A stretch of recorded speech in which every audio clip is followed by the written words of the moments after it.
আপনাদের যাই জানায়া সময় থাকতে প্রভুর জিকির জবানে নাও পড়িয়া লা ইলাহা ইল্লাল্লাহ জোরে লা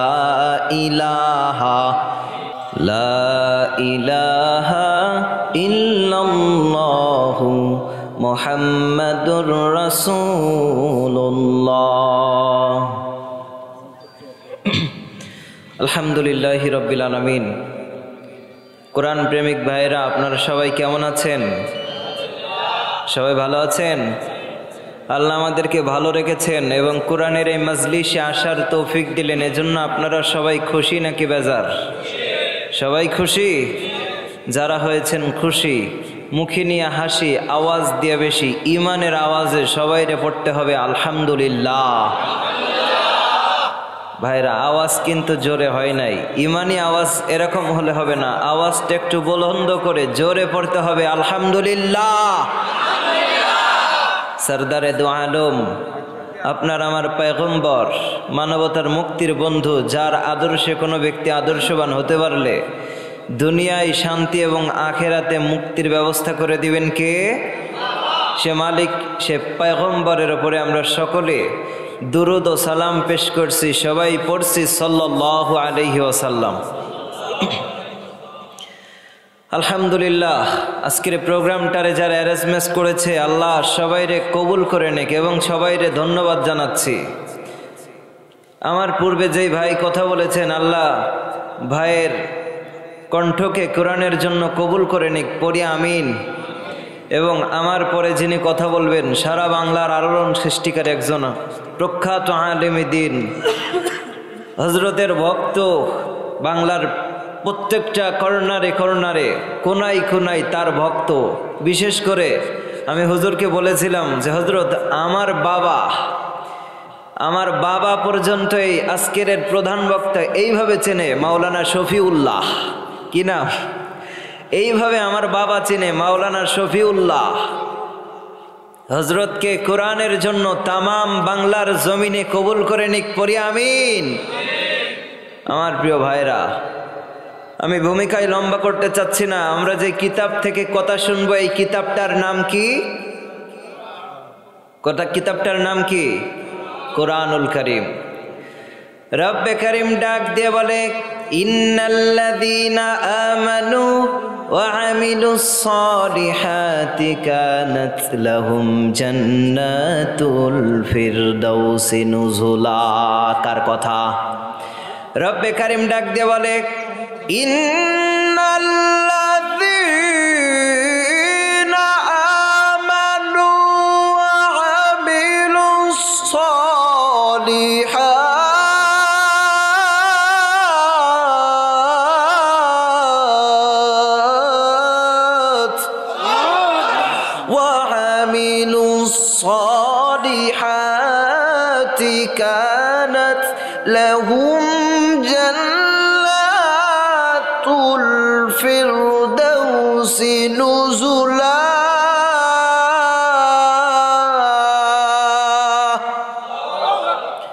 ও কোরআন প্রেমিক ভাইরা, ও সম্মানিত আমার মা বোনেরা, আপনাদের সবাইরে জানিয়ে দিতে চাই রব্বে কারীম ডাক দিয়ে বলে, যারা নিশ্চয়ই যারা ইমানদার, যারা ইমান এনেছে। কার উপরে? আপনার আমার সবার ইমান আছে। আমার প্রিয় ভাইয়েরা, আপনার আমার ইমান থাকা দরকার। কারণ যদি আপনার আমার ইমান না থাকে, আপনি আমি যদি বেঈমান হয়ে যাই, এই যে মুসলমান আমি আপনি দাবি করতেছি, এই মুসলমানের কিন্তু কোনো কাম হবে না।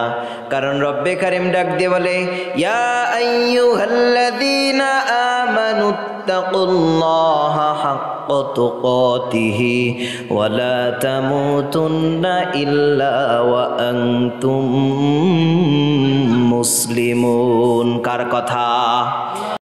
মোরা নামে মুসলমান, মোদের নাই কোনো ঈমান, না চিনি নবীর হাদিস না চিনি কোরআন, ঠিক কিনা? হিন্দি গানের কলিগুলো কতই ভালো লাগে, কোরআন হাদিসের কথা শুনলে গায়ে আগুন জ্বলে রে ভাই, গায়ে আগুন জ্বলে। এইরকম একদল বাংলাদেশে আছে না নাই? এদের ফাইটটা যায় দুনিয়ার সমস্ত গায়ক নায়কদের কথা এদের সামনে প্রচারণা করবেন, এদের অনেক ভাল লাগে। কিন্তু আমার মালিকের কুরআন, আমার আল্লাহর কিতাব থেকে যখন কথা বলা হয়, আমার পয়গম্বরের জীবনী থেকে কথা বলা হয়, হাদিসগুলা তেলাওয়াত করা হয়, এই বাংলার জমিনে কিছু কিছু মুখ পড়া শয়তানের গাটা জ্বলে যায়, ঠিক কিনা? ও আমার প্রিয় ভাইরা, খেয়াল করে শোনেন, আমরা নামে মুসলমান হইলে হবে না, আমাদের ইমানটারে আগে পাকা বানাইতে হবে, তারপরে আস্তে আস্তে আপনি আমি মুসলমান হইতে শুরু করব। আগে যদি আমি বলি না আমি ইমানদার নই, আমি মুসলমান হবে, আল্লাহর কথা আপনারে আগে ইমানদার হওয়া লাগবে, আপনারে আগে ইমান আনা লাগবে, এরপরে আমল করতে করতে আপনি মুসলমান হবেন, ঠিক কিনা? ও আমার কলিজার টুকরা যুবক ভাইরা, খেয়াল করে শুনেন, রব্বে কারিম ডাক দিয়ে বলেন, যারা আমলে সলেহ করবে আমি আল্লাহ তাদেরকে জান্নাতুল ফেরদাউস দিয়ে দিব, আমার পক্ষ থেকে তাদের পুরস্কার দিব জান্নাতুল ফেরদাউস। তবে আপনার আমার ইমানটারে পাওয়ারফুল ইমান বাড়ানো লাগবে। আমার নবী বলে, ও উম্মত,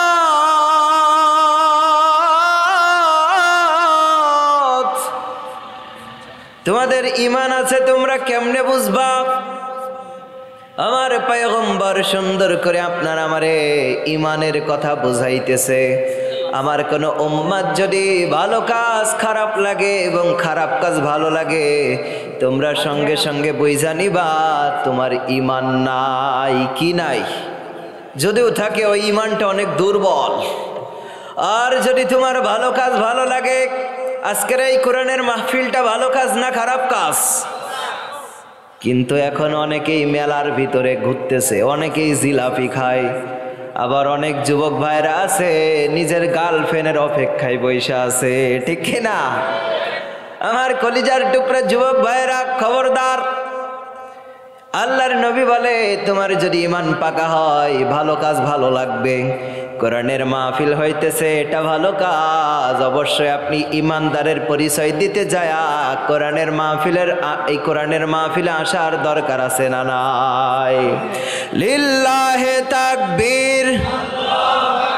এখনো পর্যন্ত যারা কোরআনের মাহফিল আসতে পারে নাই, আল্লাহু আকবারের ধ্বনি ইবলিস সহ্য করতে পারে না। ও আল্লাহর প্রিয় গোলামেরা, ইবলিসকে দূর করে দিতে, বেঈমানকে আপনার আমার ইমানের পাওয়ার দেখাতে যায় মুসলমানেরা ইমানি পাওয়ার নিয়ে তাকবীরের ধ্বনি দিবেন, লিল্লাহে তাকবীর। আমার পয়গম্বর বলে, কোন ব্যক্তির যদি ইমান দুর্বল হয়, কোন ব্যক্তি যদি আল্লাহু আকবারের ধ্বনি দেয়, কিসের ধ্বনি? আল্লাহু আকবার বলো, আল্লাহু আকবার, আল্লাহু আকবার বলো, আল্লাহু আকবার। ও মধুর নামটি নিলে এ হৃদয় মাঝে, ও মধুর নামে রাত নেমে আসে, ও নামের তুলনা হবে না, হবে না, ও নামের তুলনা হবে না, হবে না, তুলনা নাই নাই নাই। এসো না আল্লাহর নামে গান গাই, এসো না মন প্রাণ জোড়াই, এসো না মন প্রাণ জোড়াই। আল্লাহু আকবার বলো, আল্লাহু আকবার, আল্লাহু আকবার বলো, আল্লাহু আকবার। মারহাবা বলেন। আমার আপনার পয়গম্বর বলে, ও উম্মতেরা, যদি কোনো ব্যক্তি আল্লাহু আকবারের ধ্বনি জোরে দিয়ে দেয়, আল্লাহু আকবারের ধ্বনি জোরে দেয় রব্বে কারিম ওই বান্দার ইমান দুর্বল থাকলে সঙ্গে সঙ্গে ইমানটারে যিনি পাওয়ার বাড়িয়ে দেয় তিনি কে? এবার যারা গবেষক বৈজ্ঞানিক আছে এবং ডক্টর আছে তারা গবেষণা করে পৃথিবীর মুসলমানদেরকে জানিয়ে দিয়েছে, পৃথিবীর মুসলমানেরা শুনে রেখে দাও, তোমরা যখন জোরে আল্লাহু আকবারের ধ্বনি দাও, হার্টের ওপরে চাপ দিয়ে আল্লাহু আকবারের ধ্বনি দাও, তোমার হার্ট যদি দুর্বল হয়ে থাকে সঙ্গে সঙ্গে যিনি সবল বানিয়ে দিবেন তিনি কে? আর ইমানি পাওয়ার এবং হার্ট যদি আপনার আমার দুর্বল না থাকে, সবল থাকে, কোনো বাতিল শক্তি আপনাকে আমাকে পরাজয় বরণ করতে পারবে? তাকিয়ে দেখো মুসলমান শুধুমাত্র নিজের অধিকারের জন্য ছাত্র জনতারা যেভাবে করে তাদের বুকের তাজা রক্ত এবং কি জীবন তারা দিয়ে দিয়েছে, অবশ্যই তাদের হার্ট দুর্বল ছিল না, তাদের ইমান দুর্বল ছিল না। নিজের অধিকারের জন্য বাংলার প্রত্যেকটা মানুষ যেভাবে করে প্রায় ম্যাক্সিমাম ছাত্র জনতা এক হইয়া বাতিল সরকারের বিরুদ্ধে যায়া, জালেম সরকারের বিরুদ্ধে যায়া তারা দেখিয়ে দিয়েছে নিজের অধিকারের জন্য বাংলার জনগণ জীবন দিতে পারে, ঠিক কিনা? আজও তারা দেখিয়ে দিয়েছে।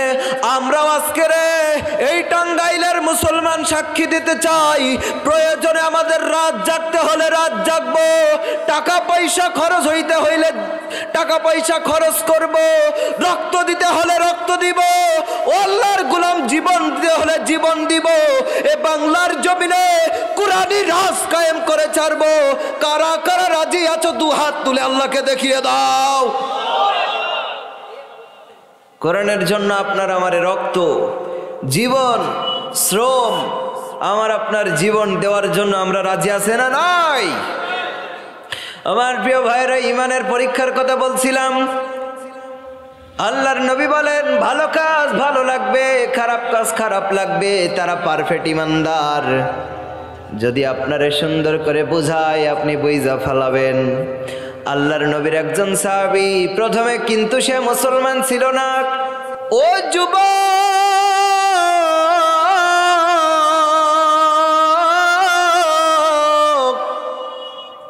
এখনো তুমি মাহফিলের ভিতর আসতে পারলা না, কপাল পুরা।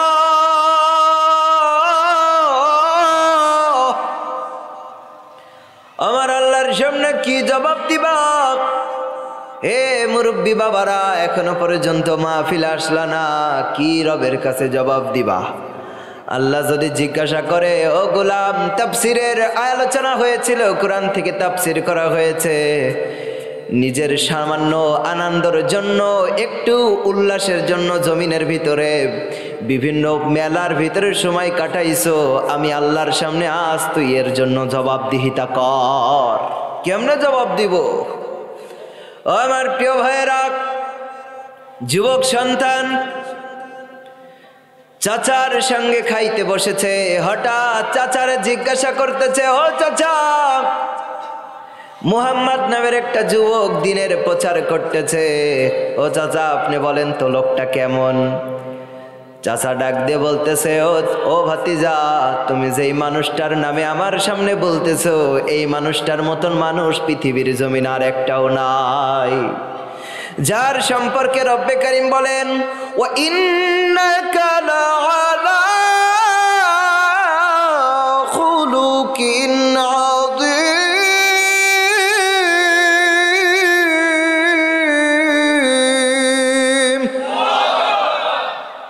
তামাম পৃথিবীর ভিতরে আমার পয়গম্বরের চরিত্রের জুড়ি মেলে না। আমার নবীর চরিত্র সর্বোত্তম চরিত্র।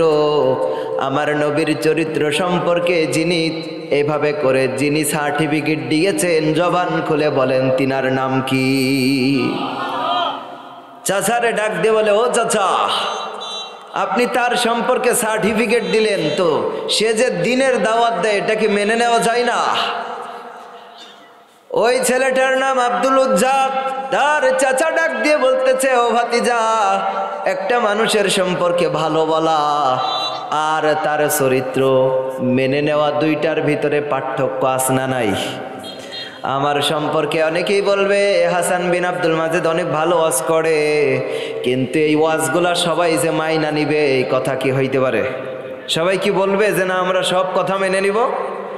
আবার সবাই কি বলবে হাসান বিন আব্দুল মাজেদ খারাপ ওয়াজ করছে কিন্তু একটা কথাও মানার মতন বলে না, এরকম কথা কেউ বলবে না। ও ভাতিজা, লোকটা বড় ভালো মানুষ, কিন্তু তার যেই দিনের দাওয়াত এটা আমি মানতে পারলাম না।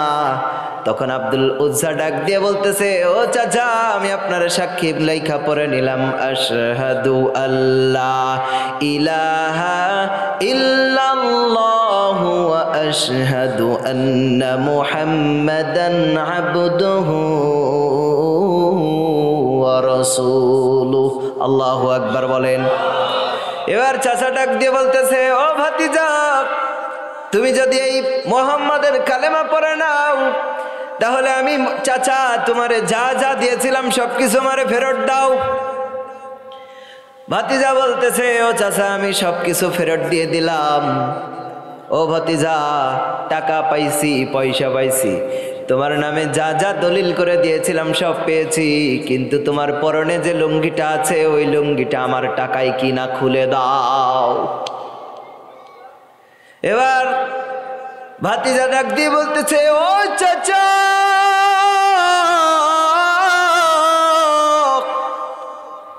লুঙ্গিটা কি না দিলে নয়? চাচা আমি যুবক মানুষ, আমি যদি লুঙ্গিটা খুলে দিই আমার লজ্জা শরম বাইর হয়ে যাবে। ও চাচা মানুষ দেখে আমারে সিসি কইবে। চাচা একটু চিন্তা করেন, আমার লুঙ্গিটা না নিলে কি নয়? তখন ডাক দিয়ে বলতেছে, তোমার যদি এত লজ্জাকে প্রাধান্য দাও, শরমরে এত প্রাধান্য দাও, লুঙ্গি খোলা লাগবে না, শুধুমাত্র ইমানটা ছেড়ে দাও।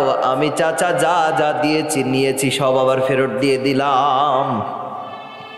এবার আব্দুল উজ্জা ডাক দিয়ে বলতেছে, ও চাচা আপনি যেহেতু ইমানের বদলে আমার কাছ থেকে লুঙ্গি নিয়ে নিতে চান, তাহলে আমি বলে দিলাম আমার পরন থেকে আমি খুইলা দিলাম লুঙ্গি, আমি সঙ্গী বানাইলাম আমার ইমানটারে।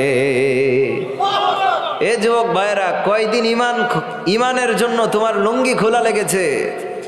কয়দিন তোমার এই জীবন থেকে রক্ত দেওয়া লেগেছে?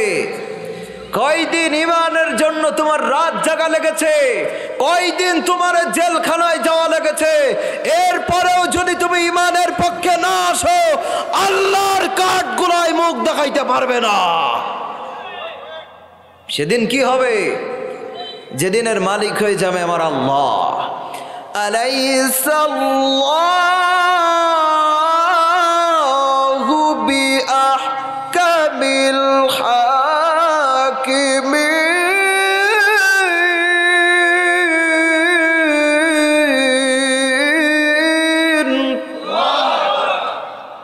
সব বিচারকের বড় বিচারকের নাম কি? সব হাকিমের বড় হাকিমের নাম? সেদিন আল্লাহর কাঠগড়ায় দাঁড়ায়া বান্দা কি জবাব দিবা বলো? এ যুবক ভাইরা, ফোনের ভিতরে সময় কাটাইলা, গার্লফ্রেন্ডের পেছনে সময় কাটাইলা, এমন যুবক আছে না নাই? আহা, ল্যাংটানারি ভিডিও আর গেমস নিয়ে তোমার জীবনটারে নষ্ট করে ফেলাইলা, কিয়ামতের ময়দানে আমার রবের সামনে কি জবাব দিবা? এবার আব্দুল উজ্জা ডাক দিয়ে বলতেছে, ও চাচা খুইলা দিলাম লুঙ্গি, ইমান বানাইলাম সঙ্গী। আল্লাহু আকবার।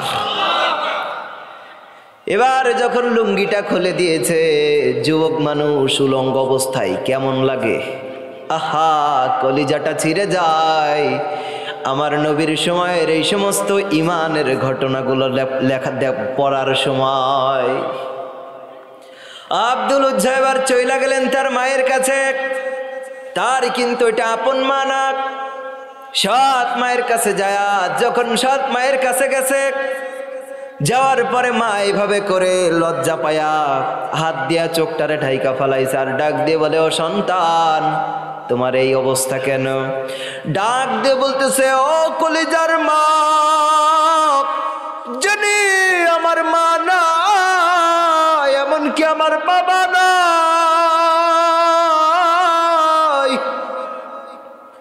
আমার চাচা আমার ইমানের জন্য সবকিছু নিয়ে নিয়েছে। ও মা, আমি তোমার কাছে এসেছি। মা ডাক দিয়ে বলে, বেটা আমার কাছে কি চাও? আমার তো কিছুই নাই তোমার দেওয়ার মতন। ডাক দিয়ে বলে, ও মা, আমি কিছুই চাই না, শুধুমাত্র একটু বস্ত্র দাও, যেই বস্ত্রটুকু দিয়া আমার লজ্জা স্থান ঢাইকা আমি আমার পয়গম্বরের কাছে যাইতে চাই। দয়ার নবী, প্রাণের নবী গো, আপনি নবী আমার জীবনের জীবন। মারহাবা পড়েন একটু আমার সঙ্গে সবাই পড়েন। দয়ার নবী, প্রাণের নবী গো, আপনি নবী আমার জীবনের জীবন, আপনি নবী আমার জীবনের। এই সঙ্গীতগুলো আমরা যখন পড়ি আমার পয়গম্বরের প্রতি আমাদের মহব্বত বেড়ে যায়, ঠিক কিনা? আমার যুবক ভাইয়েরা, ও মুরব্বী বাবারা, আমার পর্দার অন্তরালে আমার সম্মানিত মা বোনেরা খেয়াল করেন। যুবক সন্তান মা ঘরে যায় একটা কম্বল নিয়ে আসছে, আধা কম্বল। আয়না ডাক দিয়ে বলতেছে, ও বাবা, এই নাও, আমার ঘরের ভিতরে এই মাত্র একটা কম্বল ছিল। যুবক ছেলেটা ডাক দিয়ে বলতেছে, আই এম ইউটা পার্টিসিপেট। মাগো, আমি একা নিব না, আপনারে অর্ধেক দিয়ে দিলাম আর অর্ধেক আমি নিয়ে নিলাম। ভাগ করে ওই যুবক ছেলেটা যে কম্বলটা ছিল ওটা নিয়ে আমার পয়গম্বরের কাছে চলে গিয়েছে। পড়ি আল্লাহু আকবার। আমার এই ঘটনা অনেক লম্বা একটা ঘটনা, আমি জানি এই ঘটনা সবাই জানে। এরপরেও আমার বলার উদ্দেশ্য হলো, আমার প্রিয় যুবক ভাইয়েরা, যারা এই দুনিয়ার জমিনে বর্তমান সময়ে এসে নিজের জীবনটা কিভাবে নষ্ট করে ফেলে, এটা মাত্র যে তোমার মতো একটা যুবক ছিল আব্দুল উজ্জা। আমার ভাইরা, আল্লাহ আমাদের সবাইকে কবুল করে নিক, পড়ি আমিন। সব সময় আমরা শুকরিয়া আদায় করব কার? বিপদে পড়ে শান্তিতে থেকে, সুখে থেকে আর অসুখে থেকে সব সময় আমরা শুকরিয়া আদায় করব কার? আমার আল্লাহর। আমার যুবক ভাইরা, আপনারা অ্যাক্টিভ আছেন নাকি মনোযোগ অন্যদিকে চলে গেছে? কোরআন থেকে আমাদের মনোযোগ অন্যদিকে যাবে না। বোঝানোর জন্য কিছু ইতিহাস আমাদের সামনে উপস্থাপনা করা লাগে। এজন্য আপনারা মনে করেন না যে হুজুর শুধু কিচ্ছা বইলা চলে গেল, না। আমার রসুলের সময়ে যেই ঘটনাগুলো ঘটেছে বা যেই ঘটনার ভিতরে আপনার আমার জন্য ঈমানি শিক্ষা আছে, আমলের শিক্ষা আছে, সেরকম কিছু ঘটনা আপনারা আমার সামনে কেউ কোনো বক্তা উপস্থাপনা করলে আমাদের কোনো সমস্যা নাই। কিন্তু যদি আউল ফাউল কিছু ঘটনা এনে আমাদের সামনে উপস্থাপনা করে, কিছুদিন আগে আমি বলতেছি, কারণ কিছু কিছু বক্তার বিরুদ্ধে না বললে আমাদের ঈমান চলে যাবে। একজন বক্তা বলতেছে স্টেজের ভিতরে যে কোন একটা জাহাজ ডুবে যায়, তো জাহাজের মালিক দূর থেকে পীর সাহেবের কাছে এসে ডাক দিয়ে বলে, হুজুর আমার জাহাজটারে আপনি বাঁচিয়ে দেন। এখন সেই হুজুর বলতেছে, আল্লাহ তুমি যদি আজকের ওই জাহাজটারে না ভালো করে না বাঁচিয়ে দাও, তাহলে তোমার 3টা গোমর ফাঁস করে দেব। নাউজুবিল্লাহ পড়েন। আল্লাহর গোমর ফাঁস করে দিবে, এগুলাও কি বক্তা? এটা শোনার পরে সবাই বলছে আল্লাহু আকবার। আমার ভাইরা, এমন কিছু কথার দ্বারা, এমন কিছু কাহিনীর দ্বারা যদি আমাদের ঈমান চলে যায়, শিরিক হয়ে যায়, এরকম ঘটনা মুখে আমরা ঝাঁটা মারি, ঠিক কিনা? আমার ভাইরা, আমি যে ঘটনাটা আপনার সামনে বলতেছিলাম, এ ঘটনা আমি জানি প্রায় বক্তার, প্রায় শ্রোতার বক্তাদের মুখ থেকে শুনে শুনে অভ্যস্ত। এরপরেও আমার যুবক ভাইয়েরা খেয়াল করে শুনেন, শুধুমাত্র আমার উদ্দেশ্য এটা, বর্তমান সময়ের ভিতরে এসে যুবকদেরকে ভালো বানানোর দরকার আছে না নাই? কারণ যুবক ভাইরা যদি ভালো হয়ে যায়, বাংলাদেশের আজকের যে অবস্থা, যদি যুবক ভাইরা ভালো হয়ে সবাই অ্যাক্টিভ হয়ে কোরআনের রাজ কায়েমের জন্য জমিনে ঝাঁপায়া পড়ে, এ বাংলাদেশে বেশি সময় লাগবে না, অল্প সময়ের ভিতরে জমিনের ওপরে কোরআনি রাজ কায়েম হয়ে যাবে, ঠিক কিনা? এজন্য আমার যুবক ভাইদেরকে নিয়ে বেশি বলা দরকার। আবার আপনারা বলবেন, হুজুর তাইলে মুরব্বীরা কই যাবে? এরা মুরব্বীরা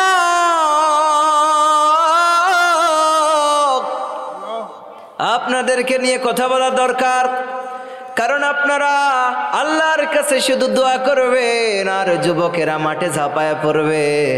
আপনাদের দোয়া আল্লাহ ফেরত দিতে লজ্জা পায়, আর যুবকদের প্রচেষ্টার কারণে দুইটা মানুষের, যুবক এবং মুরব্বীদের দোয়ার বদলতে আর যুবকদের প্রচেষ্টার কারণে আমার জমিন সোনার জমিন হয়ে যাবে, ঠিক কিনা?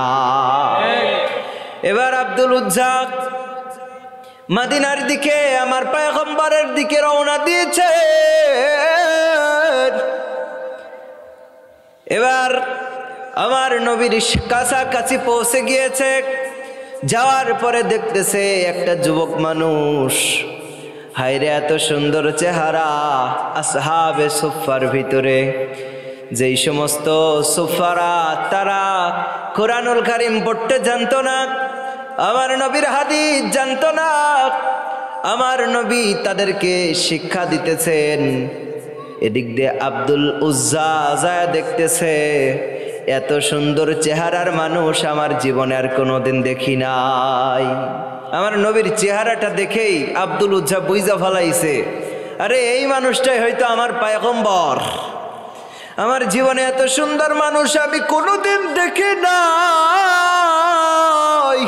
হায়রে আমার মায়ার নবী, হায়রে আমার দয়ার নবীজি, যার চেহারা দেখার সঙ্গে সঙ্গে ক্ষুধার্ত মানুষের ক্ষুধা নিবারণ হয়ে যেত। বলেন আল্লাহু আকবার। আমার নবীর চেহারা দেখার সঙ্গে সঙ্গে আব্দুল উজ্জা চিন্তা করেছে, হয়তো আমার পয়গম্বর এইটাই হতে পারে। আমার নবীজি আব্দুল উজ্জারে দেখে নাই, কিছুক্ষণ পরে আমার নবীজি আব্দুল উজ্জারে দাইকা ফেলছে। আমার নবীজির নজর পইরা গেছে, হায় রে উস্কো খুস্কো চেহারা, চুলটা চুলের ভিতরে এলোমেলো, খানা নাই, পেটের ভিতরে ক্ষুধার্ত ক্লান্ত মানুষ, একটা কম্বল জড়ায়া আমি নবী আমার দিকে নিরিখ হইয়া চায়া রয়েছে। আমার নবী আব্দুল উজ্জার কাছে গিয়া ডাক দিয়ে বলে, এই যুবক তুমি কে? তোমার চেহারার হাল এইরকম কেন? তুমি বুঝি খাওয়া দাওয়া করো নাই? তুমি বুঝি গোসল করো নাই?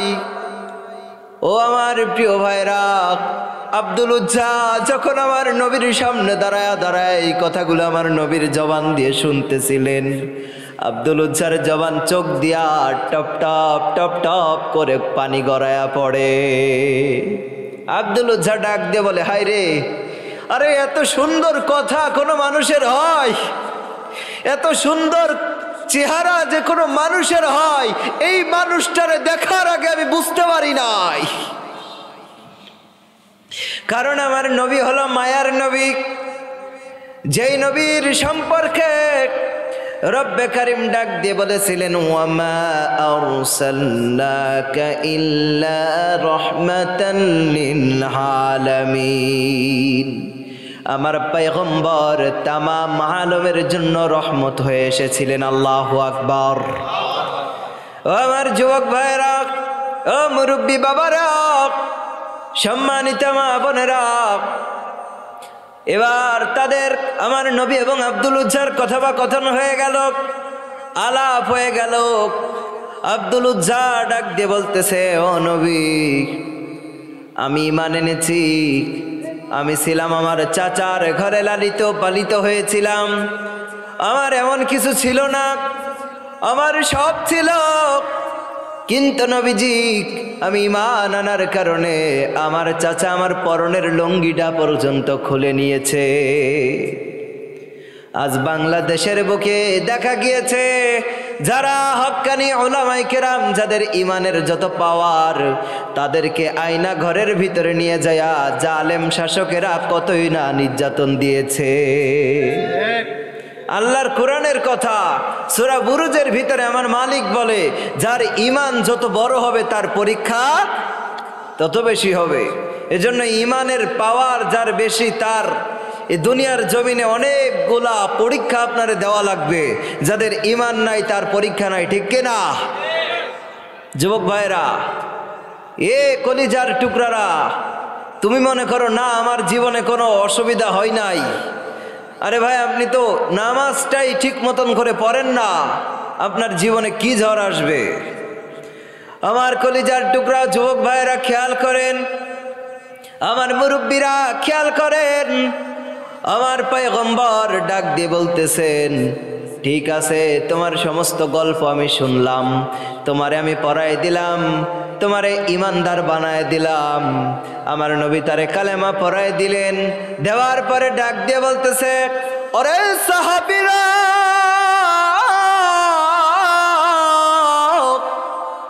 তোমাদের এই নব মুসলিম ভাই, এর তো পরনের ভিতরে লুঙ্গি নাই, তোমাদের ভিতরে কার অতিরিক্ত লুঙ্গি আছে তোমাদের এই ভাইরে দিয়ে দাও, কার অতিরিক্ত কাপড় আছে তোমাদের এই ভাইরে দিয়ে দাও। আব্দুল উজ্জা আসহাবে সুফাদের ভিতরে মিশে গেলেন। ও আমার যুবক ভাইরা, কিছুদিন পরে যুদ্ধের দামামা বাইজা গেল। আমার নবী ডাক দিয়ে বলে, ও আমার সাহাবীরা, যুদ্ধের ময়দানে যাওয়া লাগবে। ও আল্লাহর প্রিয় গোলামেরা, বলেন তো দেখি, আমার নবীর দুনিয়ার জমিনে টাকা ছাড়া চলছে নাকি? মানে আমার নবী দুনিয়ার জমিনে তার টাকা পয়সা লাগছে কি লাগে নাই? লাগছে। আমার নবী সংসার করছে দুনিয়ার জমিনে, খাওয়া দাওয়া করছে, জি, সব কিছু দুনিয়ার জমিনে করছে। আমার পয়গম্বরের টাকা লাগছে, পয়সা লাগছে। পৃথিবীতে যারা মনে করে হুজুরের টাকা কি করবে, না ভাই, হুজুরদেরও টাকা লাগে। অনেক জায়গায় আমরা ঘুরতেছি, এমনকি আমার জীবনের প্রথম যেখানে আমি চাকরি করতাম, সেখানে আমার 6,000 টাকা বেতন দেওয়া হইতো। তা আমার ডাক দিয়ে গ্রামবাসী অনেকে বলতো, হুজুর আপনি 6,000 টাকা কি করবেন? 6,000 টাকা আপনি কি করবেন? আপনার কি এত টাকা লাগে? না, হুজুরদের একটা সংসার আছে, হুজুরদের বিবি আছে, বাচ্চা আছে না নাই? তাদেরকে একটু খেয়াল করবেন। মসজিদের ইমাম সাহেবদেরকে আপনারা একটু খেয়াল করবেন, অনেক ইমাম সাহেবদের বেতন নাই। আমার কলিজার টুকরা যুবক ভাইরা খেয়াল করেন। এবার এই যুবক, আমার নবীজি ডাক দিয়ে বলতেছে, আমার সাহাবীরা, যুদ্ধের ময়দানে যাওয়া লাগবে। সেখানে যাইতে গেলে উট কিনা লাগবে, ঘোড়া কিনা লাগবে, ঢাল কিনা লাগবে, তরবারি কিনা লাগবে, মাল সামান পোশাক কিনা লাগবে। তোমরা তোমাদের সাধ্য অনুযায়ী জিহাদের ময়দানে যাওয়ার জন্য দিনের রাস্তায় দান করে দাও। আবু বকর দিলেন, উসমান দিলেন, আলী দিলেন, অবশেষে আব্দুল উজ্জা আইসা আমার নবীর সামনে দাঁড়ায় গেলেন। নবীজি, আমার তো কিছুই নাই, দেওয়ার মতন কিছুই নাই গো নবীজি, কিন্তু আপনি আমার জন্য দোয়া করে দেন, আমি যেন কোরআনের জন্য, দ্বীনের জন্য, ইসলাম কায়েমের জন্য আমার এই জীবনটারে আমি দিয়ে দিতে পারি। ও নবী, আমার তো টাকা পয়সা আনতে পারি নাই, সব আমার চাচা রেখে দিয়েছে। আর আমি তো এখানে আসার পরে কোনো ব্যবসা বাণিজ্যও করি নাই যে আমার অনেক টাকা পয়সা থাকবে। নবী গো, আমার জন্য দোয়া করেন, আমার এই জীবনটা যেন আমি কোরআনের জন্য দিয়ে দিতে পারি। আল্লাহু আকবার।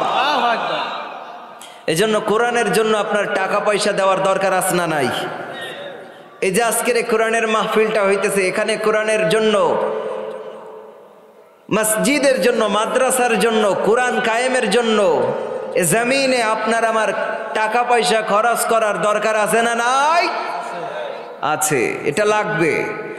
আপনারা আবার মনে করেন না হুজুর মনে কালেকশন শুরু করবে, চইলা যাবেন, খবরদার। আজকের আপনাদের আল্লামা হুজুর, আমি ওনারা আল্লামা বলি কেন জানেন? আমি তারে অনেক ভালোবাসি। অনেক জ্ঞানের অধিকারী, চমৎকার বয়ান করেন। আল্লাহ এই এলাকার ভিতরে যারা আছে তারা চাতক পাখির মতো ছুটে ছুটে কোরআনের ময়দানে এসে হযরতের আলোচনা শোনার মতন সেই তৌফিক আমাদের সবাইরে দিয়ে দিক। পরে আমিন, আরো জোরে বলি আমিন। আমার যুবক ভাইরা, আব্দুল উজ্জা তার নামটা বদলিয়ে আমার নবী আব্দুল্লাহ জুলবাজাদাইন দিয়ে দিয়েছিলেন। আসলে সব সময় খেয়াল থাকে না, তো খেয়াল করে কথাগুলো শুনবেন। আল্লাহ আমাদের জেহেন শক্তিটারে বাড়িয়ে দিক, বলেন আমিন। আব্দুল্লাহ জুলবাজাদাইন আমার নবীর সামনে যখন এই কথা বললেন, আমার নবী ডাক দিয়ে বললেন, হে সাহাবীরা, তোমরা একটা গাছের পাতা আনো, একটা খেজুরের ডাল আনো, পাতা আনো।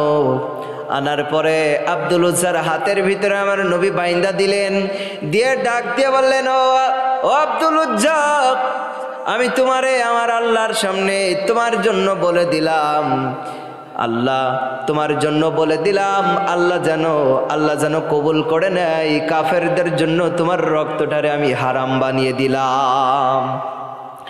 আব্দুল উজ্জা দিলের তামান্না নিয়া ডাক দিয়ে বলতেছে, নবী গো, আমি চেয়েছিলাম শহীদ হওয়ার জন্য, আমার জীবনটা আমি কোরআনের জন্য দিয়ে দিতে চেয়েছিলাম গো নবী, কিন্তু আপনি কাফেরের জন্য আমার রক্ত হারাম বানায় দিলেন কেন? আমার নবী ডাক দিয়ে বলতেছে, আব্দুল উজ্জা রে, আমি তোমার জন্য দোয়া করে দিলাম, তোমার মরণটাও যদি এইভাবে সামান্য জ্বরের ভিতরে হয়, একটু শরীর খারাপের কারণে হয়, আল্লাহ যেন তোমার মৌতটারে শহীদি মৃত্যু হিসেবে কবুল করে নাই। মরতে হবে যখন শহীদি মরণ দিও আমাকে, আমিন পড়েন। আমার ভাইরা, যেহেতু আমরা সবাই জানি মাউত, রব্বে কারিম বলে, কুল্লু নাফসিন যায়িকাতুল মাউত।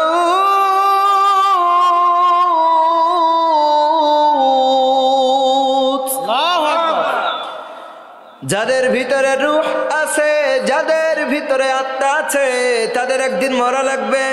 ও বন্ধুরা, আপনারা কেউ মনে কিছু নিয়েন না, আমার আলোচনা আমি বুঝতে পারতেছি আপনাদের ভাল লাগে না। ভাল লাগে? সবার ভাল লাগে? কাদের কাদের ভাল লাগে? লিল্লাহে তাকবীর। আমার ভাইরা, আমার অসামর্থ্য আলোচনা অবশ্যই আমি শেষ করব, তবে আমার ভাইরা আমাকে বলছে যে আপনারা পোস্টারের ভিতরে, মাইকিনের ভিতরে একটা লেখা দেখছেন নাকি আমি 50টা হুজুরের কণ্ঠ নকল করতে পারি। এটা দেখছেন আপনারা? হুজুর আসার আগে আমার অসামর্থ্য আলোচনা অবশ্যই শেষ করব, তো আমি আপনাদের সম্পর্কে কয়েকটা কণ্ঠ আপনাদের সামনে আপনাদেরকে শোনাবো ইনশাআল্লাহ। আমার যুবক ভাইরা, আমার মুরব্বীরা, মঞ্চের ডাইনে বামে অথবা বাজারের ভিতরে ঘোরাফেরা করেন, একটু আমার দিকে একটু খেয়াল করেন। আমি আপনাদের 10-15টা, কমপক্ষে আজকের 10-15টা বক্তার কণ্ঠ নকল করে শোনাবো ইনশাআল্লাহ। এখনো আপনারা যারা দূরে আছেন, মাহফিলের প্যান্ডেলের বাহিরে আছেন, আজকের প্রধান বক্তা চলে আসবে ইনশাআল্লাহ। সংক্ষিপ্ত সময়ের ভিতরে হযরত স্টেজের ভিতরে চলে আসবে। তো আপনাদের দু একটা কণ্ঠ, দু একটা না 10-15টা কণ্ঠ আপনাদেরকে শোনাবো। অন্তত যুবক ভাইয়েরা, মুরব্বীরা, আপনারা এই কণ্ঠগুলো শোনার জন্য হয়তো আজকে চলে আসবেন। কারণ যদি আজকের এইখানে মুফতি আমির হামজারে আনতেন তাহলে আপনাদের কত টাকা খরচ হইতো, ঠিক কিনা? যদি আজকের মিজানুর রহমান আল আজহারিরে আনতেন, যদি আব্দুল খালেক শরীয়তপুরীরে আনতেন, হাফিজুর রহমান সিদ্দিকী কুয়াকাটা হুজুররে আনতেন, তাইলে কত টাকা লাগতো। তা না পইরা যদি আজকের সব কয়টার কণ্ঠা বক্তার কণ্ঠ আমি নিজে আপনাদেরকে শোনাই, এটা খারাপ হবে? আপনারা সবাই শুনবেন, মারহাবা বলেন, লিল্লাহে তাকবীর। আমি বললো আজকের মাহফিল, আপনারা বলবেন চলবেই চলবে। আজকের মাহফিল লিল্লাহে তাকবীর। না ভাই, আপনারা যে কণ্ঠের আওয়াজ দিয়েছেন, আমি আশা করতেছি আশেপাশে যে শয়তান ছিল, এ শয়তান সব দূর হয়েছে, ঠিক কিনা বলেন? টাঙ্গাইলের মুসলমানেরা, আল্লাহর এই কোরআনের মাহফিলের ভিতরে কারা আসবে একটু খেয়াল করেন, যাদের প্রতি এই কোরআনের মহব্বত আর ভালোবাসা আছে, কথা বলেন ঠিক কিনা? কিন্তু যাদের এই কোরআনের প্রতি মহব্বত নেই, ভালোবাসা নেই, এমনকি কোরআনের বিরোধিতা করতে চায়, মানুষ কি কোরআনের ময়দানে আসবে? আপনি তাকিয়ে দেখেন কোরআনের মাহফিলে তারা এসেছে যাদের মহব্বতে কোরআনের সঙ্গে। আর এই কোরআনের মহব্বতে দুনিয়ার জমিনে শেষ না, কোরআনের মহব্বত আজকের শুরু হবে কবর, হাসর, জান্নাত পর্যন্ত কোরআন আপনার আমার সুপারিশ করে পৌঁছে দেবে। কোরআনের পথে কবুল করো দয়াময় প্রভু আমাকে, আমি চলতে চাই পথে, কোরআন সুপারিশ করো আমাকে, বলেন আমিন। সম্মানিত কোরআন প্রেমিক ভাইরা, রব্বুল আলামিন ডাক দিয়ে বলেন, ইন্না নাহনু নাযালনা যিকরা ওয়া ইন্না লাহু লাহাফিজুন।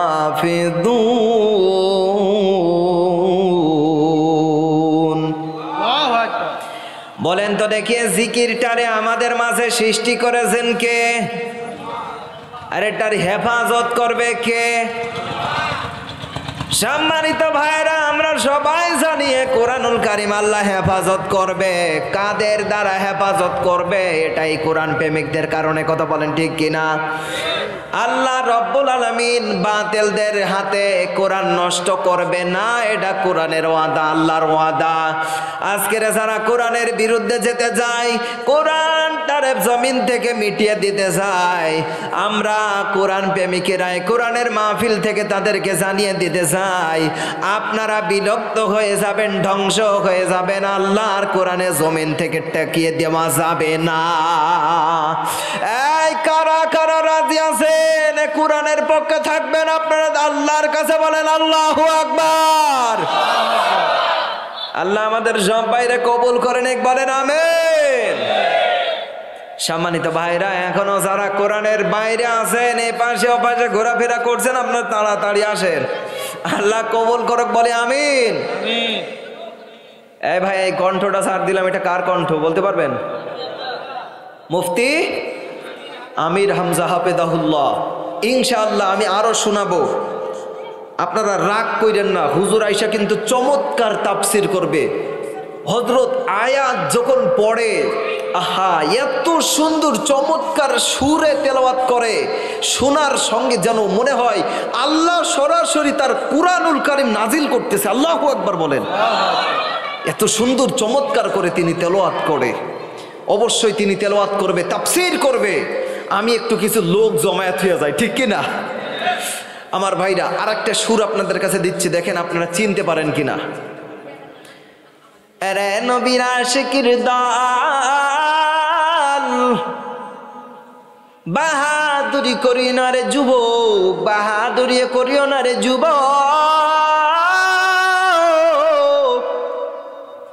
তাগা দেখো রে মুসলমান, ওই নমরুদের দিকে তাকাও, ফিরাউনের দিকে তাকাও, তারা কিন্তু দুনিয়ার জমিনে বাহাদুরি করতে করতে এমন একটা দিন আসছে, এই দুনিয়ার জমিনে তারা থাকতে পারে নাই। ও মুসলমান ইমানদার, বেশি দূরে যাওয়া লাগবে না। ও আল্লাহর গোলাম, 5ই আগস্টের আগের দিনের দিকে তাকাও, এতটা জুলুম বাংলার আলেম উলামার উপরে, এমন জুলুম। আল্লাহ জুলুমকে যখন, জালেমকে যখন শায়েস্তা করে, দুপুরের খানা পর্যন্ত কপালে জুটে না, ঠিক কিনা বলো? এইটা কার সুর রে মুসলমান? ও আল্লাহর গোলাম, এইবার আপনাদেরকে যে সুরটা শোনাবো, দেখি আপনারা চিনতে পারেন কিনা রে যুবক ভাই। একটু খেয়াল করেন, আমার আলোচনা কিন্তু এখনো কিছুটা বাকি আছে, সময় দিবেন তো? নাকি স্টেজ থেকে নামাই দিবেন গা যে হুজুর আপনার আর দরকার নাই, হুজুর যথা সময় চলে আসবে ইনশাআল্লাহ। হুজুর আসার আগে আমারে জানিয়েন ভাইজান। আমার বন্ধুরে, আমার ভাইরা, আল্লাহ পাক রব্বুল আলামিন পৃথিবীর জমিনে আপনারা আমারা পাঠিয়ে দিলেন। রব্বুল আলামিন দুনিয়ার জমিনে পাঠিয়ে দিয়ে ডাক দিয়ে বললেন, ওয়ামা খালাকতুল জিন্না ওয়াল ইনসা ইল্লা লিয়াবুদুন।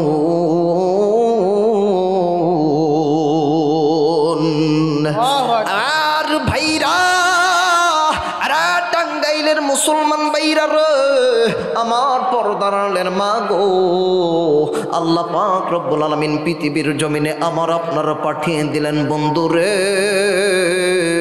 কেন পাঠিয়ে দিলেন ভাইরা? আমি আপনি সবাই জানি, কেউ অজানা নয়। আরে বন্ধুরে, আল্লাহ পাক রব্বুল আলামিন আপনার আমার জন্য দুনিয়ার জমিনে পাঠিয়ে দিলেন শুধুমাত্র একমাত্র আমার আল্লাহর ইবাদতের জন্য। কথা বলেন ঠিক কিনা বন্ধুরে? এই যেই সুরটা আমি আপনাদেরকে শুনিয়ে দিলাম, যদি এনার শুনে থাকেন আপনার একটু জলদি করে বলেন এই বক্তাটার নাম কি? আব্দুল খালেক। হ্যাঁ, আপনারা তো ওয়াজ সবই শুনছেন, চিনেন না ভাই? আল্লাহ কবুল করুক, বলি আমিন।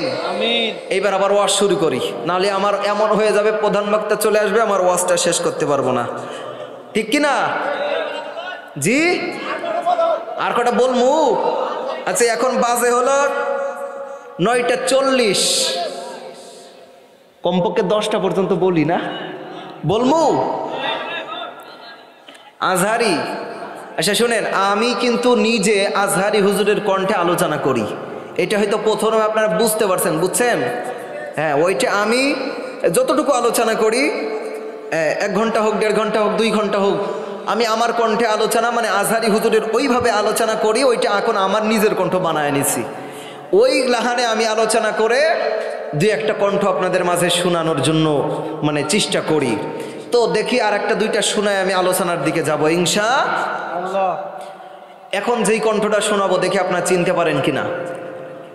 আমার ভাইয়েরা, আমার নবীজি ডাক দিয়ে বললেন, ও আমার বিবিরা রে, তোমরা কেন রাগ করতেছ আমি জানি না। তোমরা বলেছ আমরা আপনার জন কিছু স্ত্রী দুনিয়ার জমিনে বেঁচে আছি, কিন্তু আপনি সেই বুড়ি মহিলাটার জন্য, খাদিজার জন্য এখনো কেন মন খারাপ করেন? আমার নবীজি বলে, রে বিবিরা, কেন জানো না, আমার বিবি খাদিজা যদি এখনো দুনিয়ার জমিনে বেঁচে থাকতো, আমি আল্লাহর নামে শপথ করে বলি আমি দ্বিতীয় বিবাহ করতাম না। কারণ আমার বিবি, আমার খাদিজা আমার জন্য যা করেছে, বিবিরা রে, তোমরা হলো আমার সুখের দিনের স্ত্রী, আর আমার খাদিজা হলো আমার দুঃখের দিনের স্ত্রী। এটা কার সুর বলতে পারবেন? সাইদি সাহেবের এবং আব্দুল্লাহ আল আমিনের কণ্ঠ মিশ্রিত, ঠিক কিনা বলেন? আল্লামা দেলোয়ার হোসেন সাইদি, উনি যখন রহমাতুল্লাহি আলাইহি, উনার কবরটারে আল্লাহ জান্নাতের বাগিচা বানিয়ে দিক, বলি আমিন। উনি যখন তেলাওয়াত শুরু করতেন আমাদের মাঝখানে, আমরা দেখতাম, আমি সরাসরি তার আলোচনা শুনি নাই, ক্যাসেটে শুনেছি, তিনি সুন্দরভাবে পড়তেন, আউযু বিল্লাহি মিনাশ শাইতানির রাজিম, বিসমিল্লাহির রহমানির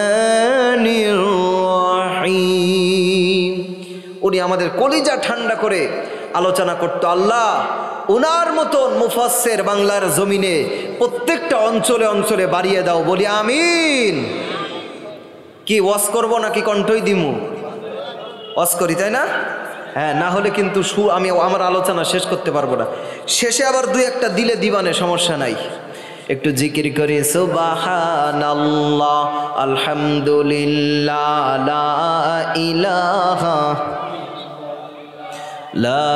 ইলাহা ইল্লাল্লাহু মুহাম্মাদুর রাসূলুল্লাহ। আমার যুবক ভাইয়েরা, ও আমার মুরব্বী বাবারা, সম্মানিতা মা বোনেরা, আমি যেই কথা বলতে যায়া আমি বলতেছিলাম সবার একদিন মরতেই হবে, কারণ রব্বে কারিম বলেন কুল্লু নাফসিন যায়িকাতুল মাউত। পৃথিবীর জমিনে ইহুদি বলেন, খ্রিস্টান বলেন, নাসারা বলেন, বৌদ্ধ বেঈমান বলেন, যাই বলেন আর তাই বলেন, পৃথিবীর জমিনে কোন আয়াত যদি কেউ অস্বীকার করে, কোরআনুল কারীমের ৬,২৩৬টা আয়াত কয়টা? ৬,২৩৬টা আয়াত। অনেকেই বলে হুজুর কোরআনুল কারীমের আয়াত ৬,৬৬৬, ঠিক না? না, আপনি গুইনা দেখবেন কোরআনুল কারীমের আয়াত ৬,২৩৬টা আয়াতুল কারীমের ভিতরে আপনি যদি কোনো আয়াত বিশ্বাস না করেন, আপনি যদি কোনো আয়াতটার উপরে আমল না করেন, একটা আয়াতের উপরে পৃথিবীর সব মানুষ বিশ্বাস করে। সেই আয়াতটা হলো, এ আমার গোলামেরা শুনে রেখে দাও, যার ভিতরে রূহ আছে, আত্মা আছে, তারে একদিন মৃত্যুর স্বাদ গ্রহণ করা লাগবে। এটা সবাই বিশ্বাস করে। তো আমরা যেহেতু মইরাই যাব, আমরা যেহেতু পৃথিবী ছেড়ে দিব, তাহলে এমন একটা মরণ চাই,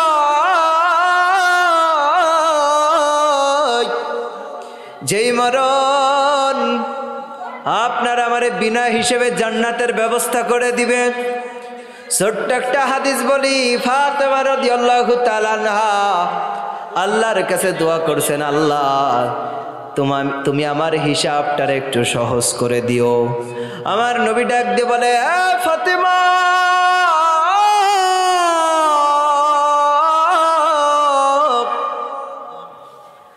আল্লাহর সামনে এমন দোয়া করা যাবে না। ফাতেমা রাদিয়াল্লাহু তাআলা আনহা যে দোয়া করছে, এটা ভালো না খারাপ? যে হে আল্লাহ, তুমি আমার হিসাবটা একটু সহজ করে দিও, এটা ভালো না খারাপ? কিন্তু আমার নবী বলে, না না, খবরদার, আল্লাহর কাছে এমন বলা যাবে না। আল্লাহরে তুমি বলবা, আল্লাহ তুমি আমার হিসাব নিও না, বিনা হিসাবে জান্নাতের ব্যবস্থা করে দিও। আর যারা আল্লাহর রাস্তায় শহীদ হবে, তাদের কোনো হিসাব নাই, বিনা হিসেবে যিনি জান্নাতবাসী করে দিবেন তিনি কে? তোমারই পথে রব আমার জীবন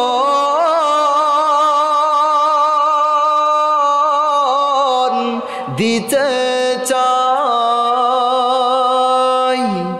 কুরআনের পথে তোমারই মতে, কোরআনের পথে তোমারই মতে আমার জীবন আমি সঁপে দিতে চাই, শহীদ হতে চাই, হে প্রিয় শহীদ হতে চাই, শহীদ হতে চাই, হে প্রিয় শহীদ হতে চাই। আল্লাহুম্মা আমিন পড়েন। আমার যুবক ভাইরা, এবার আব্দুল্লাহ জুলবাজাদাইন আল্লাহর কাছে বলল, আমার নবীর কাছে বলল, ও পয়গম্বর, আমি চাইছিলাম শহীদ হইতে, আপনি আমারে কাফেরদের জন্য আমার রক্ত হারাম করে দিলেন কেন? আমার নবী বলে, ও আব্দুল্লাহ জুলবাজাদাইন, আব্দুল্লাহ, হে আল্লাহর গোলাম, তোমার মৃত্যুটা যদি সামান্য অসুস্থতার কারণেও হয়, আল্লাহ তোমারে শহীদ হিসেবে কবুল করে নিবে। এবার কয়েকদিন পরে আব্দুল্লাহ সাহাবীরা আমার নবীর কাছে খবর দিলেন, ও নবীজি, এই যে দেখেন সেই আব্দুল্লাহ, যার হাতের ভিতরে আপনি গাছের পাতা, গাছের বাকল বেঁধে দিয়েছিলেন, নবীজি, আপনার সেই আব্দুল্লাহ দেখেন এইভাবে জ্বরে, মারাত্মক জ্বরের ভিতরে আক্রান্ত হয়ে মারা গেছে। আমার নবীজি তারে দাফন দিলেন। ওরে মুসলমান,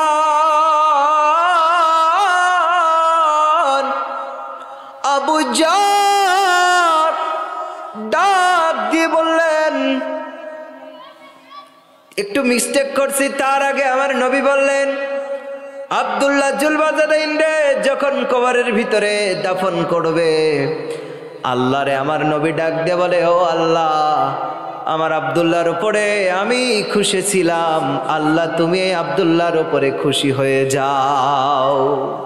যখন এই কথা বলা হলো, আমার নবীর সাহাবী ডাক দিয়ে বলল, হাই রে, আজকের কবরে যদি আব্দুল্লাহ জুলবাজাদাইন না হয়ে আমি হইতাম, আমার কিসমতটা ভালো হয়ে যেত। আল্লাহু আকবার। কারণ এই সাহাবীর উপরে স্বয়ং আমার নবী খুশি, এবং নবী খুশি হয়ে আল্লাহর কাছে বলতেছে, আল্লাহ আমি আমার এই সাহাবী আব্দুল্লাহর উপরে খুশি ছিলাম, তুমি রব এর উপরে খুশি হয়ে যাও। ও আমার যুবক ভাইরা, এজন্য আপনারে আমারে আল্লাহর রাজির জন্য, আল্লাহর খুশির জন্য জীবনটা উৎসর্গ করা লাগবে। আপনার আমার ইমানি পাওয়ারটা বাড়াইতে হবে। আপনি আমি যদি আমলে সলেহ করতে পারি, ওই যে ইন্নাল্লাযীনা আমানু আমিলুস সলিহাত, আল্লাহ প্রথমে ইমানের কথা বলেছেন, তারপরে আমলে সলেহ কথা বলেছেন। যারা আমলে সলেহ করবে তাদের জন্য সুসংবাদ জান্নাতুল ফেরদাউসের। আর যদি কেউ কোনো ব্যক্তি বদকার হয়, রব্বে কারীম বলে, ফারিকুম ফিল জান্নাতি ওয়া ফারিকুম ফিস সাঈর। আল্লাহ আপনার আমার জন্য জান্নাতের এবং জাহান্নামের দুইটা পথই খুলাসা করে দিলেন। ও গোলাম, চাইলে তুই ভালো কাজ করে জান্নাতে যাইতে পারবি, আবার খারাপ কাজ করে জাহান্নামে যাইতে পারবি। সব কিছু তোর সামনে ওপেন করে দিলাম। তবে বান্দারে, তোরে অনেক ভালোবাসে আমি আল্লাহ, এজন্য আমি চাই বান্দা তুই আমার জান্নাতে যাইবি। এজন্য সবাইয়ের ভালো কাজ করার দরকার আছে না নাই? সবাইরে ভালো কাজ করতে হবে। এখন ভালো কাজ কি সেটা আপনাকে জানতে হবে। ভালো কাজ কি শুনেন ভাইয়ের, আমি ছোট্ট একটা হাদিস আপনারে বলি। কিয়ামতের ময়দানে আল্লাহ বান্দারে ক্ষমা করার জন্য, আমি আপনি সবাই গুনাহ করতে ভালোবাসি না খারাপবাসি? ভালোবাসি না আমরা সবাই গুনাহ করতে সবাই ভালোবাসি। এটা আপনি বক্তা বলেন আর শ্রোতা বলেন, আলেম বলেন আর যাই বলেন, গুনাহ করতে এটা মজা লাগে। হ্যাঁ, ঘৃণা করতে হবে, এটা ইমানের দায়িত্ব, কিন্তু ভালো লাগে। আমার প্রিয় ভাইরা, যেহেতু আমরা গুনাহ করতে ভালোবাসি, দেখেন আল্লাহ আমাদেরকে কেমন ভালোবাসে। আল্লাহ আমাদের জান্নাত দিতে চায়, এটা কেমনে দেখেন আমাদেরকে সুযোগ করে দিয়েছে। আল্লাহ কিয়ামতের ময়দানে আমাদেরকে মাফ করার জন্য, হাদিসে কুরসি আমার নবী বর্ণনা করে, কোনো ব্যক্তি যদি গুনাহ করে পাহাড় সমান, আল্লাহ কিয়ামতের ময়দানে আসমান সমান রহমত নিয়ে বান্দারে ক্ষমা করার জন্য হাজির হয়ে যাবে। এবার কোনো ব্যক্তি যদি আসমান সমান গুনাহ নিয়ে আল্লাহর ক্ষমার দরজায় দাঁড়িয়ে যায়, আল্লাহ তারে মাফ করার জন্য আরো সমান রহমত নিয়ে হাজির হয়ে যাবে।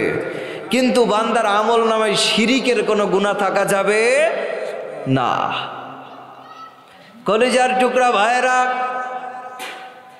খবরদার, আপনি যত বড়ই পাপী হন, আপনি যদি হাক্কুল ইবাদ, বান্দার কোনো অন্যায়, বান্দার সঙ্গে অন্যায় করে থাকেন, বান্দার কোনো হক নষ্ট করে থাকেন, বান্দার কাছে আপনি ক্ষমা চাইবেন, তার হক পূরণ করে দিবেন, আল্লাহ আপনারে মাফ করে দিবে। আর যদি আপনি আমার মালিকের কাছে অন্যায় করে থাকেন, গভীর রজনীতে তাহাজ্জুদের সময় ওইটা আমার মালিকরে ডাক দিবেন, আল্লাহ, এ আল্লাহর প্রিয় বান্দারা সবাই বলেন আল্লাহ। একবার আল্লাহর মায়া করে ডাক দেন, গুনাহ মাপের আশায় সবাই বলেন আল্লাহ। আর একটু জোরে আওয়াজ হবে না? বলেন আল্লাহ।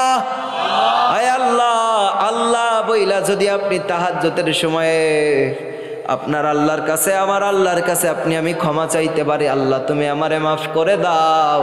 আল্লাহ বলে, বান্দারে, ও আমার গোলামের, আরে তুই গুনাহ করতে যত মজা পাস, আমি আল্লাহর কাছে যদি তুই ক্ষমা চাস, আমি আল্লাহ তোরে মাফ করতে তার চাইতে বেশি মজা পাই। এজন্য আমার ভাইরা, আমি জানি আপনি আমলে সলেহ সবসময় করতে পারবেন না, গুনাহ আপনার আমার জীবনে হয়ে যাবে, কিন্তু গুনাহর উপরে কন্টিনিউ থাকা যাবে না। গুনার উপরে কন্টিনিউ থাকা যাবে না। যদি আমি গুনাহ করে আপনি ক্ষমা চাইতে পারি আমার রবের কাছে, আল্লাহ আমাকে এবং আপনাকে ক্ষমা করে জান্নাতের ব্যবস্থা করে দিতে পারে কি পারে না? পারে। অনেক নজির আছে। দেখেন, এই পৃথিবীর জমিনে আপনি যদি অবৈধ থেকে বৈধ পথে ফিরে আসেন, তাহলে আপনার মতন ভালো মানুষ আর পৃথিবীতে কেউ থাকবে না। আর গুনাহ করে গুনার উপরে কন্টিনিউ করে থাকবেন না, কারণ আল্লাহর কাছে আল্লাহ নিজেই আমাদেরকে শিক্ষা দিতেছেন যে লা তাকনাতু মির রহমাতিল্লাহ, আমি আল্লাহর রহমত থেকে নৈরাশ হয়ে যাস না রে বান্দা। তুই কত বড় গুনাহগার, আমি আল্লাহর রহমত থেকে তোর কি গুনাহটা কি অনেক বেশি বড় হয়ে গেল? আল্লাহর কাছে চাইতে হবে, আল্লাহ দিবে। আল্লাহর নবী বলে, আমার আল্লাহ হাদিসে কুরসির ভিতরে বলে, এই পৃথিবীর উম্মতেরা যদি আমার আল্লাহর বান্দারা যদি গুনাহ না করত আর আল্লাহর কাছে ক্ষমা না চাইতো, এই বান্দাদেরকে আল্লাহ ধ্বংস করে দিতেন। দেওয়ার পরে এমন কিছু জাতি বানাইতেন যেই জাতিরা গুনাহ করে আর আমার আল্লাহর কাছে ক্ষমা চায়।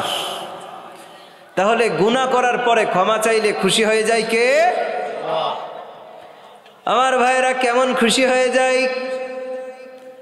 মরুভূমির ভিতরে কোন একটা ব্যক্তি মাল সামানা নিয়া উটের পিঠে উইটা রওনা করছে।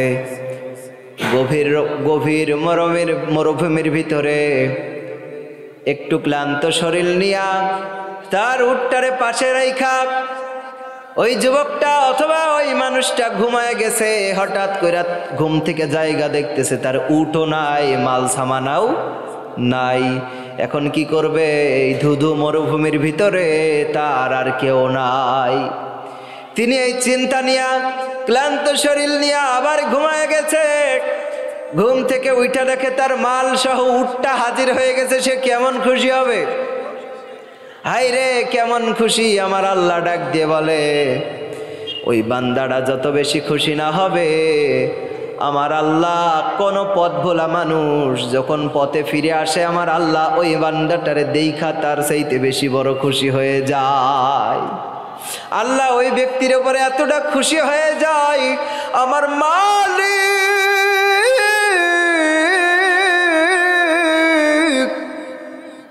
ওই বান্দাটারে শুধু গুনাহ মাফ করে না, শুধু গুনাহ মাফ করে ক্ষান্ত হয় না, ওই বান্দার গুনার যেই শূন্য স্থান, ওই গুনার শূন্য স্থানটারে আল্লাহ যখন ওই গুনার ফাঁকা জায়গাটা মাপ যখন হয়ে যায়, ওই মাফের জায়গাটা ওই শূন্য স্থানটারে আমার আল্লাহ নেক দেইয়া ভইরা দেয়। আল্লাহু আকবার বলেন। আল্লাহ আমারে আপনারে অনেক ভালোবাসে। কতটা ভালোবাসে এটা বুঝাইতে পারবো না, কিন্তু আল্লাহ যদি আমার আপনারে মরার পরে আল্লাহ জিজ্ঞাসা করে, এ গোলাম, আমি আল্লাহ তোরে আলো দিয়েছিলাম, বাতাস দিয়েছিলাম, রিজিক দিয়েছেন কে? ওয়ামা মিন দাব্বাতিন ফিল আরদি ইল্লা আলাল্লাহি রিজকুহা। কার কথা? তামাম জমিনের ভিতরে যত মাখলুক আছে সমস্ত মাখলুকের রিজিকের মালিক কে?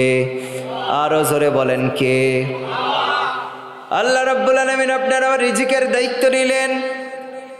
আপনার আমার নিঃশ্বাস প্রশ্বাস, আপনার আমার সুস্থতা, দেখেন কত রিজিকের কত নিয়ামতের আল্লাহ আপনার আমারে দিয়া ভরপুর কইরা দিলেন। আল্লাহ যদি আপনার আমার মরার পরে কিয়ামতের ময়দানে আল্লাহ যদি জিজ্ঞাসা করে, ও গোলাম,